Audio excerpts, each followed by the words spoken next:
Nyakorongo jong machiegni meno kang marariyo pod wadhi nyime gi twak marwa kiny makawuono chenro mar mbaka oromo kiny makawuono antiere ka gi jakom mano mar riwruok mar PANY mano riwruok mar mine molony e gwenge mag Nyanza.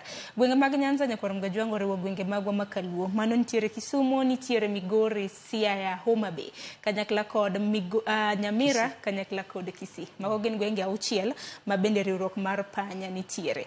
Beti kapok nwakawo yweyo matin nitiere moko kuom chuo ma bende nawacho ni to yawa wan chuo jomage ma bende biro konyowa mano mar mondo mi wambo wabed empowered. Akelo wach mako mano diwachango nikech ma to koro mana riwruok mar mine. Boy chalo weluor nikech wan joma mine wan mwanyuolo nyithindo manyiri wan be mwanyuolo nyithindo ma yawuoyi to muoch kaka it is the same onge muoch moingo machielo. Koro PANY membership to en women. Lakini jomwa tudrego kata joma chalo beneficiaries wa counties auchiel mikwanogo mano en ng'ata obed boy child obed girl child obed ng'ama elderly obed a woman motegno obed PWD ji duto te wabro riworego kendo wabro konyo kar nyalowa. Koro ne men professionals oko kachacha. Mokwongo men professionals ng'eny in numbers maingo women professionals. Koro anta challenge gi ni gin be gibede akuba gi losa professional men association makaloso tamogi wan wayie miyogi gimiluongo ni technical assistance. Okay? To ka giseloso wan gi objective kacha mar networking and partnership. We are open to partnering nikech gi men associations. Kwa mfano, ka watimo mentorship e school, nitie skunde moko ma gin girl schools only, nitie moko ma mixed, nitie moko ma boy school only. Okamano? Koro boy school ka wambede wahere ni wabede gi a partner moro ma is a boy face, boy child face. Dokara nun gi patron bende na. Ai to patron waben he for she. PANY woman man kaka waluongi okamano.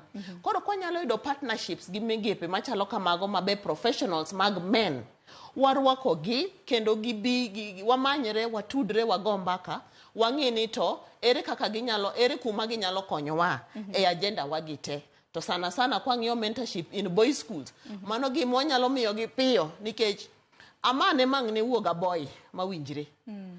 Okibe nyal beda woman timiyo a man woman perspective ok donj okamano kabisa but warwako gigit geno mara ni Jojo Tieno beti duko penjo ni hen mabene nowacho ni konywa uriawa nikech jomatelo jotelo machuo oromo gi miriambo. Aya kata kama kaka beti no wacho mok en riwruok mano mar siasa en mana riwruok makelo kanyakla ng'ini jo siasa be nyalo bedo profession nikech ang'ini nitie jok masomo weche motenre kod siasa. Nitiere ote moro maneno ka mano mar Oluoch Polaudi owacho ni amos ne jakom mar PANY to penjo ni ok en riwruok mar siasa bang' siasa to podho siasa be rumoga mano penjo maduong'. Nyaka mnaduoke bende emomiyo wan wawacho ni vision wa en professionalism one professionals professionalism ok rum to professionalism be onge timeline siasa to nigi timeline bang' igni abich to ji dhie kura to sirikal machielo biro kamano marwa ni en osiko ane mabro wuok to chair moro biro lakini PANY women to beda PANY women. Koro in terms of konyo kata mana leadership skills mano to wantiere go internal capacity.